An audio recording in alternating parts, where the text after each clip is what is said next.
Welcome to Health Systems CIO's interview with Onyeka Nchege, Senior Vice President and Chief Information Officer with Novant Health.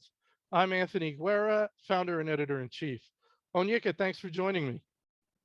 Thanks, Anthony. All right, let's start off if you want to tell me about your organization and your role. Yeah, I'm happy to do that. My name is Onyeka Nchege. I'm the Chief Information Officer for Novant Health.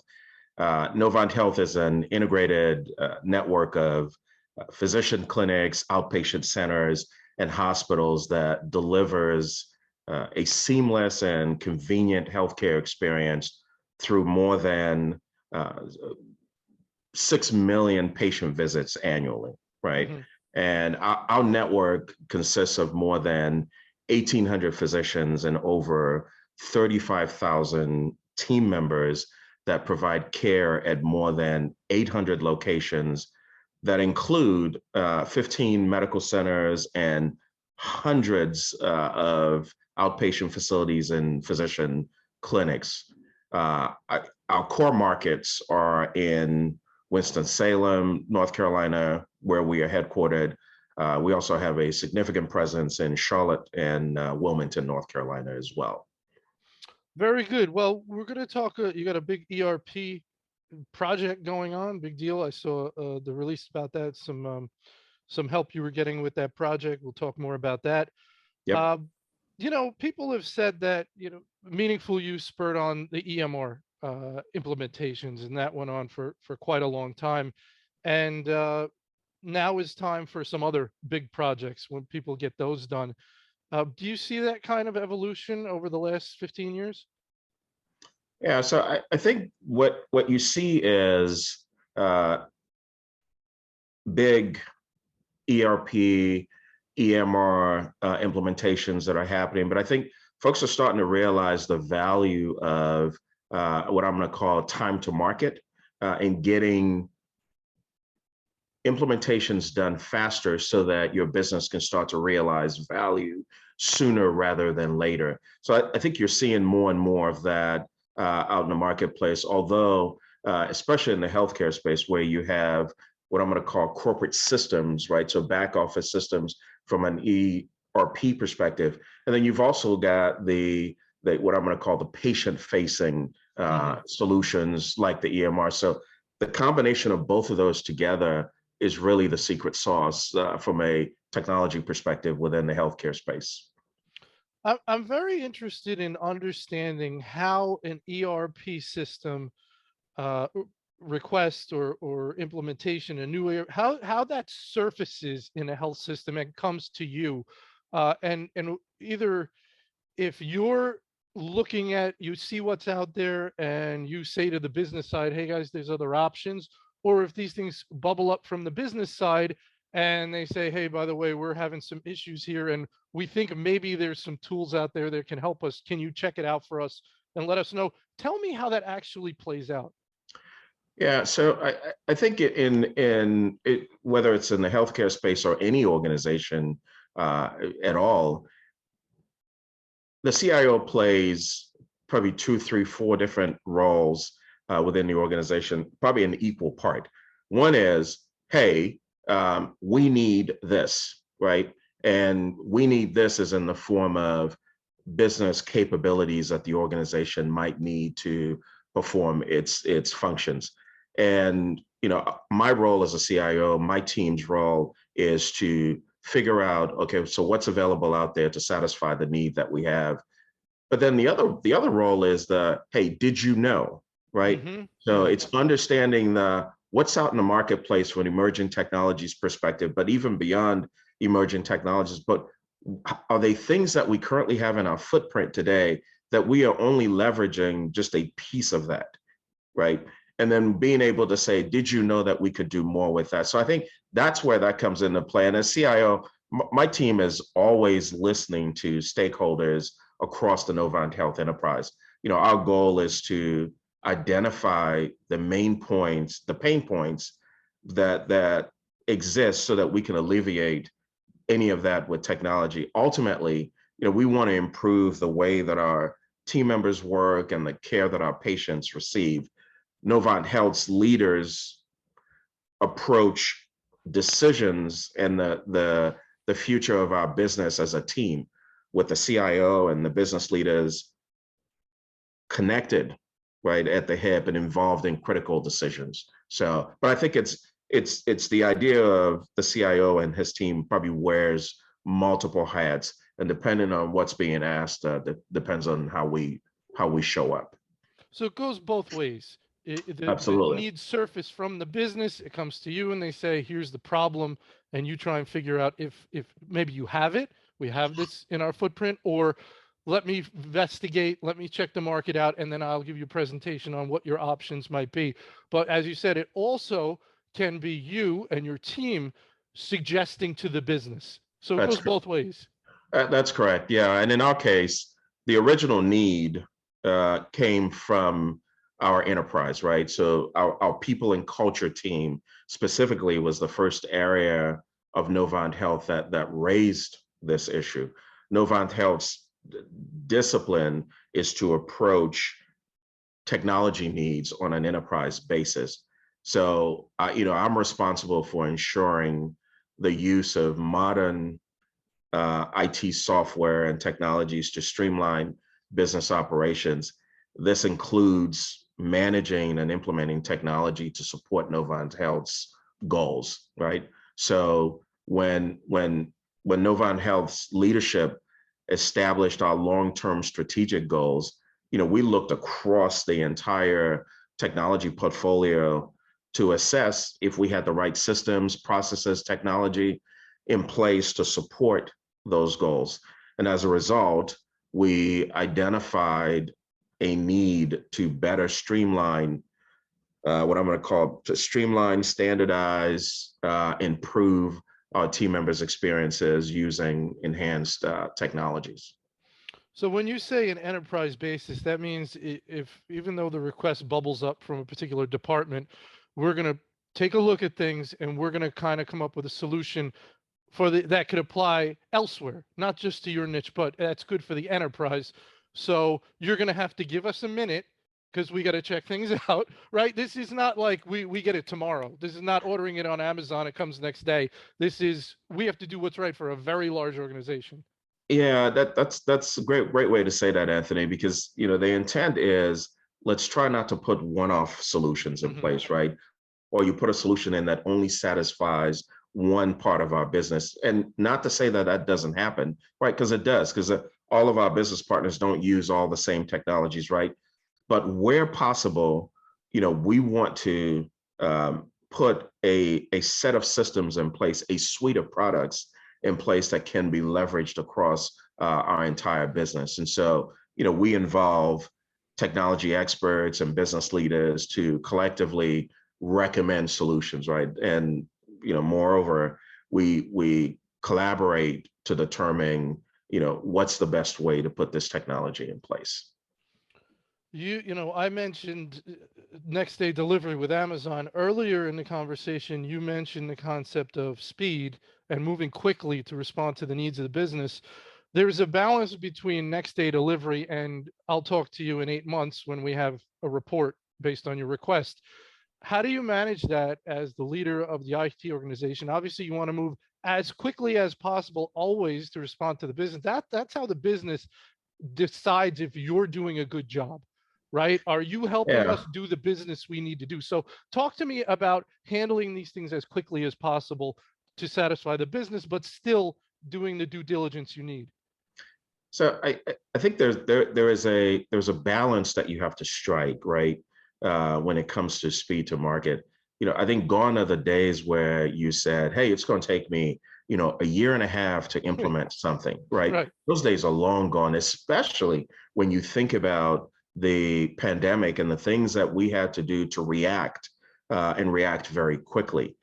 So there's an expectation from our organization, right, collectively, that things are going to move at a speed that matches the need that I have. And so we have to take into account what's the organizational need, right? How critical is that need? Is it something that truly has to be resolved tomorrow morning? Or is it something that we can say, hey, listen, let's take a holistic approach to the work that needs to be done and figure out what's the best way to get that done. So I think it's a balancing act, but beyond that is also about education, right? So, and communication. So making sure that, we are lockstep with other functions within our organization so that everyone understands, hey, let me walk you through the processes that we have within our digital products and services organization. Let me walk you through the thought process when it comes to technology solution, making sure that everyone truly understands how is this process going to work, who's going to be involved in it, how quickly can we deliver value, and what value can we deliver. So I think there are things that go into making that work, because if you don't, to your point, what ends up happening is, hey, Onyeka, you guys aren't moving fast enough. I'm going to go on the outside and find someone who can help me get this done faster. Yeah, and there's a whole bunch of issues that come with that, because that's that shadow Absolutely. IT, gray IT, doesn't go through governance, doesn't get security vetting, That's pops right. up, and then it's, oh, help us connect this to the network, or you tell me. But That's that's absolutely correct. a big problem. Yep. And I've talked to a number of CIOs and CISOs, and that still is a problem in many organizations. It's not something that's easy to fix, right? Yeah, I think it's a constant conversation piece, right? Within all organizations, no matter what industry you're in, that is a partnership, right, between the technology organization and the other functions within the organization, and making sure everybody understands what can and can't be done and how quickly it can be done. But I will tell you, the IT technology organizations just don't have the luxury of sitting back and saying, "Hey, give me time to go figure all this out. I'll be back when I get back." Right? You just don't have the luxury to do that, and I don't believe that we should either. Again, we should be moving at the same speed where it makes sense without sacrificing quality. Right, We should be moving at the same speed as other functions in the organization. right. Let's get back to the ERP a little bit. You said it came out of the people and culture department. Can you give me some idea of what they were trying to do, where they were saying, it's just not quite working. We need something better, or there's got to be a better tool. Can you give me any more color into what they were doing there? Yeah, so I think from our people and culture perspective, I think it's just an understanding of how do we administer, call it 35,000 uh, team members. How do we manage 35,000 team members with antiquated technologies, which is what we had in play already. So at the end of the day, that's really what it came down to is, Onyeka, help us figure out how we manage these many team members, and in an environment where we are constantly looking at opportunities for growth, right? Whether it's organic growth, inorganic growth, and we continue to add the one ingredient that makes all the difference in the world for our organization, which is our people. How do we put together a technology and a solution or solutions Mhm. that allow us to manage that they call it the asset that we have within our organization? Was it siloed data? Was it, for example, I have this piece of information here, I have this here, these don't talk to each other, and I'm not able to get a complete picture. So I have to create spreadsheets that bring in the data I need, and it's just cumbersome and it doesn't update by itself, that kind of thing? Yeah, so you hit it right on the head without me giving away all of the dirty laundry, right? In our organization. Anthony, you got to take what I say, man, and go with it. Okay. Okay. Okay. But yes, that's exactly what it is, right? So you've got disparate systems, Yeah. right, that don't talk to each other. You've got folks that sit in other parts of our organization that are unable to access systems. So we were wanting to get down to a system that allows us to be able to integrate all of our functions, right? But not just within the people and culture space, but when you think about supply chain, you think about finance, you think about the technology space. How do we connect all of those back end systems together so that they talk well together? But also, how do you integrate with an EMR, right? Mhm. When you think about patient information, how do you make sure that from a revenue cycle perspective, that there's connectivity between the EMR and our finance system? So that became kind of the call to action, if you will, for us as an organization. So you went with Infor for ERP, and you're using Grant Thornton for help in implementation. Mm-hmm.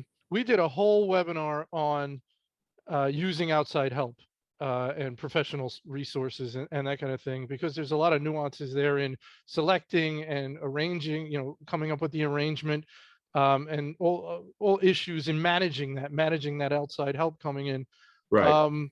So how did you, did you know right off the bat, listen, we're going to need outside help? I mean, it's a big deal. So I assume right off the bat, you said, we're going to need an outside organization to help. And any information you could give, and this is always, thinking of helping your colleagues in your Sure. position, any Sure. advice having gone through this to the point you have now, regarding that outside help, bringing it in, arranging it, any thoughts there? Yeah, I'm happy to talk through the Grant Thornton decision and the Grant Thornton partnership. So we selected Grant Thornton as that partner, given GT's experience in healthcare operations, large scale implementations, program management, and change management. Right. So when we thought about the things that we believed would make our ERP implementation successful, those were the kinds of things that we thought about, and we were looking for a partner that could help us achieve that.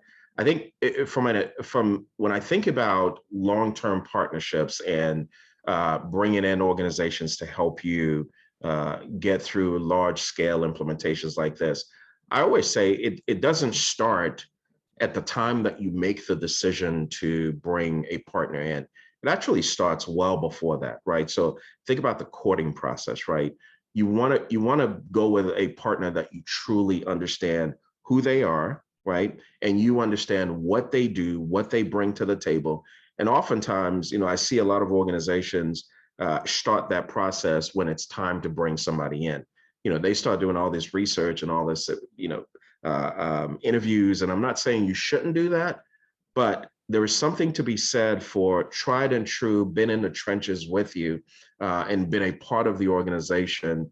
So even though we made the decision in December of 2021 to go full speed ahead, Grant Thornton had been a part of that journey for the better part of 2 years with us, in terms of walking through the need, developing the business case for it, helping us understand what it is that we would need and why we would need it. So it was a fairly easy decision to go with Grant Thornton.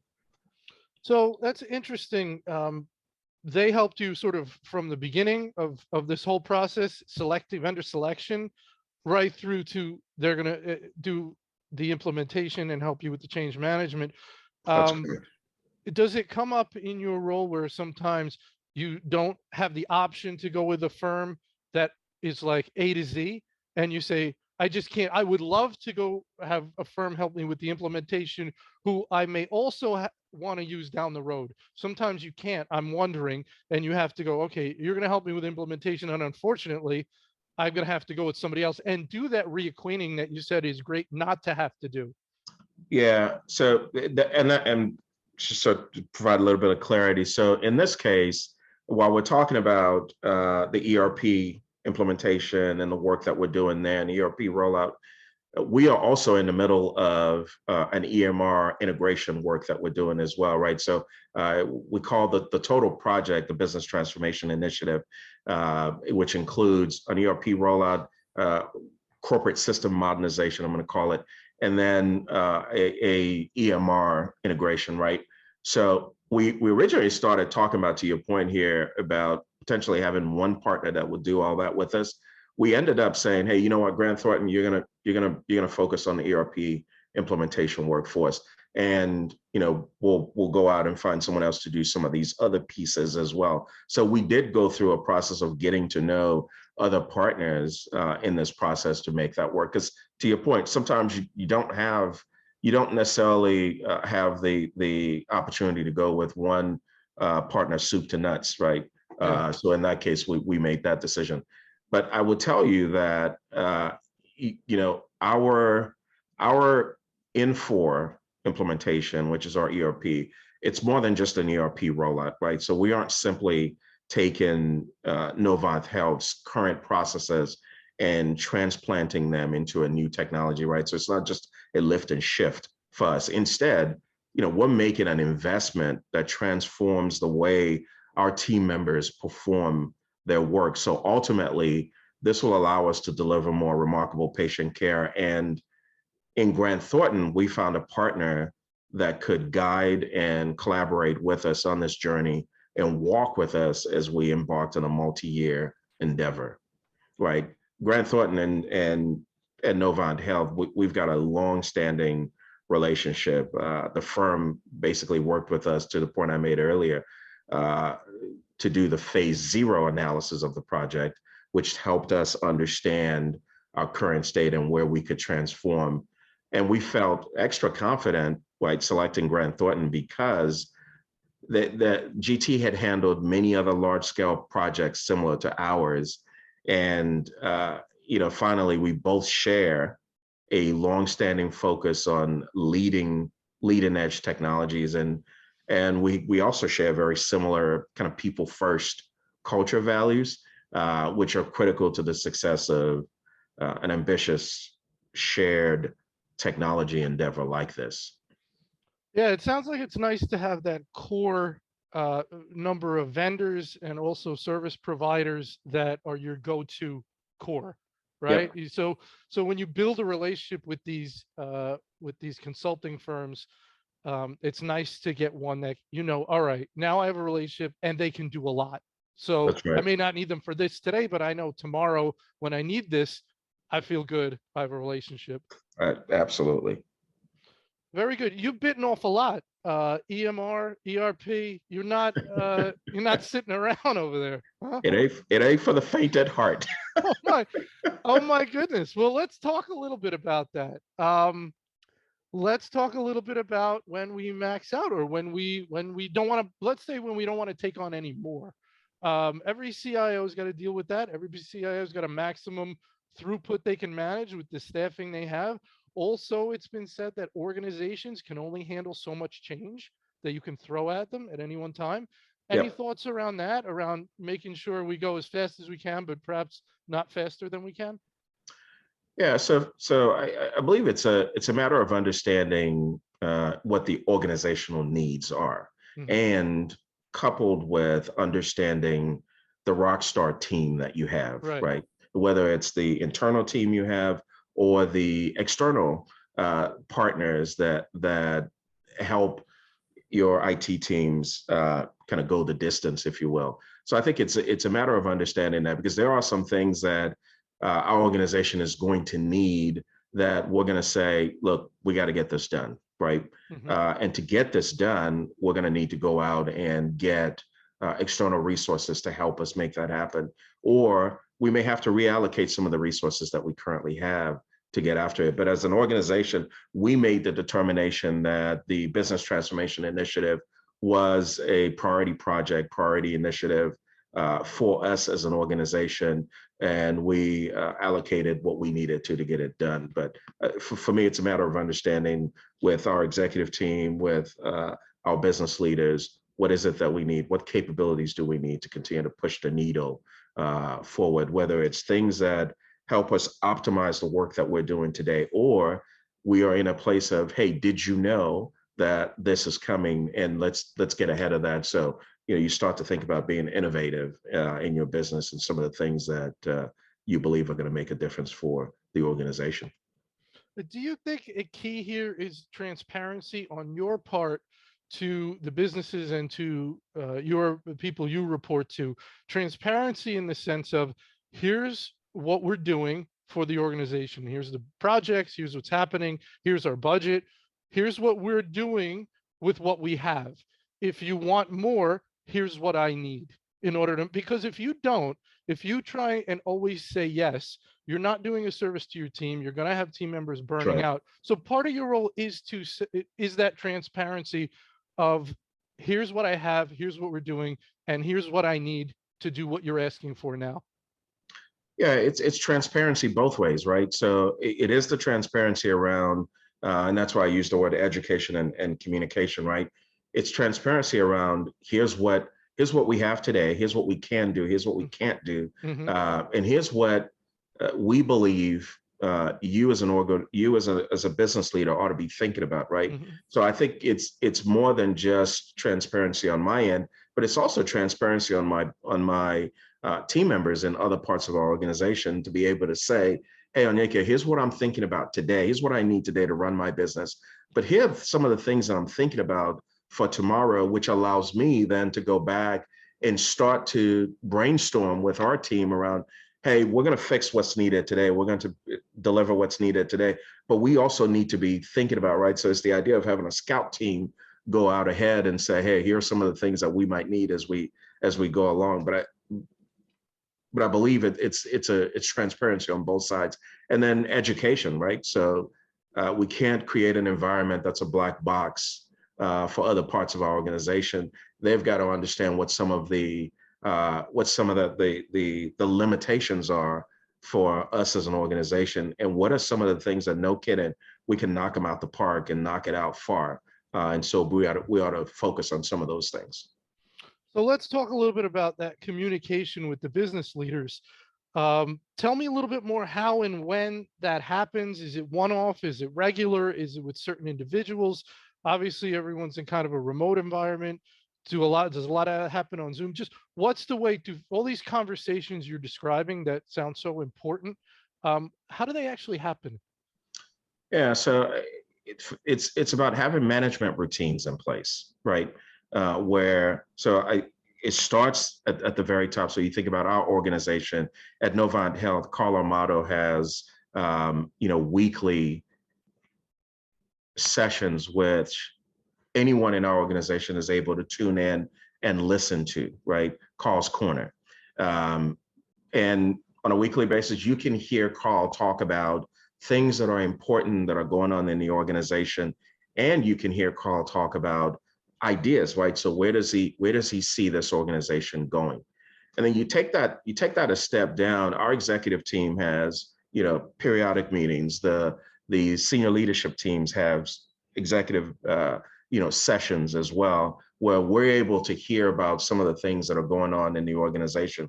And then again, you continue to push that down into the organization. You take the CIO, office of the CIO, for example. I have a monthly meeting with everyone within my organization to share, here are some of the projects that are happening. Mm-hmm. Here are all the things that we've got going. And here's what I know. Here's what I'm hearing from other parts of our organization. And we do that across the board, right? So that's one way that we continue to get that information out across the organization. And then we have steering committees, right, that help us also start to prioritize the work that needs to be done. So I think we've built management routines in place that allow us to be able to do that.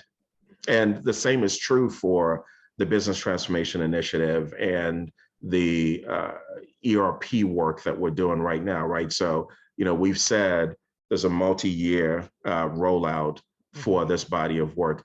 We have periodic sessions to describe what is this multi-year work, when is it going to be available, including putting together, SharePoint sites where we continue to update that site and have dynamic content out there that allows the organization to understand what's going on. So, especially given that these are big projects that are going on in the organization. You mentioned it came out of people and culture, but we know these are big projects. So can you think of any other key executives you deal with in an ERP project where the CIO going to have some direct conversations, make sure those people are informed and on board?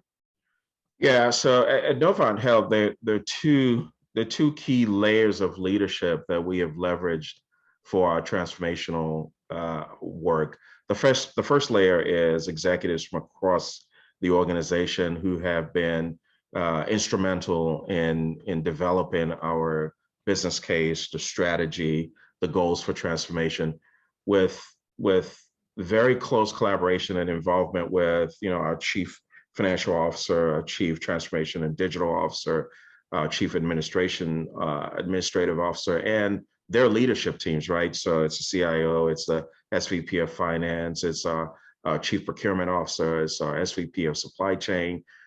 So those are all roles that the leadership level that have been engaged, and quite frankly, that there isn't any role that has not been engaged already. And as we previously talked about, an ERP implementation is more than just a technology initiative, right? It's people, it's process, it's supported by technology. And so as the CIO, I've got to develop partnerships across the organization and respond to or facilitate the needs of the entire organization.